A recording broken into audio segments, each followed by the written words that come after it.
Hello and welcome to Spinster's Library. I'm Claudia, and in this video I'm basically just going to rant about how stressed I am and how that is affecting my reading. I hope that maybe by the end of the video I have an idea of what to do about this. Basically, work and PhD have been stressing me out a lot lately. I've got a big deadline coming up with the PhD work. In fact, I'm just taking a break from that work now to film this video. As some of you know, I do a part-time PhD and I also work part-time in a shop. And both of these jobs have just been stressing me out so much lately.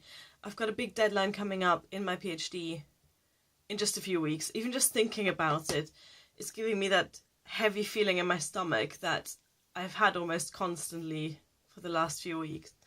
And at work I've taken on more hours, so that means that currently I haven't got a single day off a week. And that has had a really big effect on my stress levels. Surprise! Who would have thought that? Either way, I can't reduce my work at the moment, and I can't reduce the PhD work because of that big deadline coming up. But I really didn't think it would have this much of an effect on my reading. Because even when I'm busy, I always have time to read in lunch breaks, in the morning when I wake up, at night when I go to bed, or just in the evenings when I hang out in the living room. There's always time to read, and in fact I still have that time to read. I just don't have the mental capacity to, and that's a really weird and new thing for me, and I don't like it. So with my general state of being pissed off at everything, I'm also quite pissed off at the book I'm currently reading, which isn't fair towards the book at all. It's this adorable little volume called Die Katze, bleiben by Nils Uddenberg. Translated, that means The Cat That Came to Stay, and it's the most adorable little story about this pensioner who gets a cat, and then he talks about how he got a cat, and it's all very cute, but it's not what I need to read right now.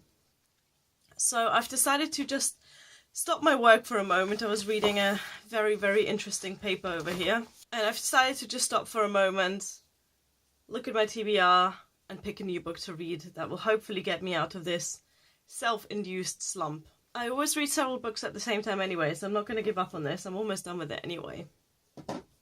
But I'm going to reserve this for when I'm feeling calm and relaxed and want something cute to read. What I'm going to pick from the shelf now is hopefully something completely different. Something that reflects my inner state of turmoil and desperation, so maybe a dystopian novel or something like that. Let's have a look and see what's actually on here.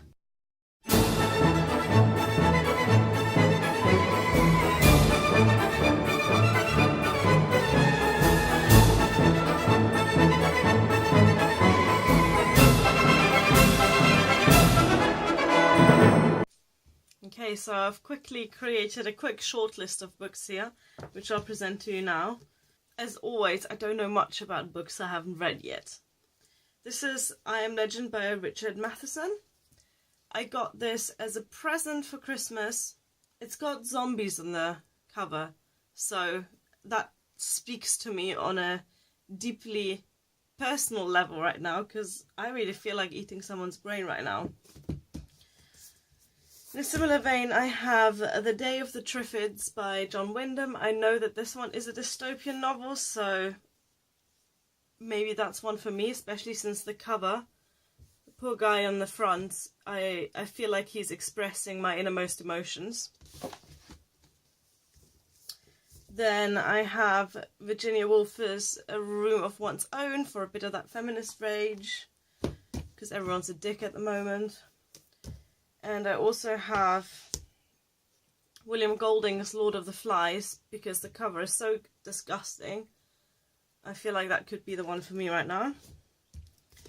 And then I have Anthony Burgess's A Clockwork Orange, which I also know is a dystopian. However,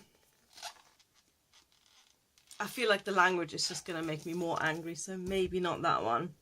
I don't know which one to pick yet. Minerva, do you always have to do this while I'm filming? So I don't know which one to pick yet, but maybe you have some suggestions. If you do, please let me know in the comments, and then we'll see what I actually pick up next. If you're really interested to see what I pick up next, then add me on Goodreads. Right, I should stop procrastinating now and actually get back to doing the preparation for that thing that's coming up for my PhD. So I'll see you all later, hopefully in a slightly less frantic and desperate mood for my next video. Thank you for watching. Thank you for bearing with me. Goodbye. At least Minerva is and will always be cute.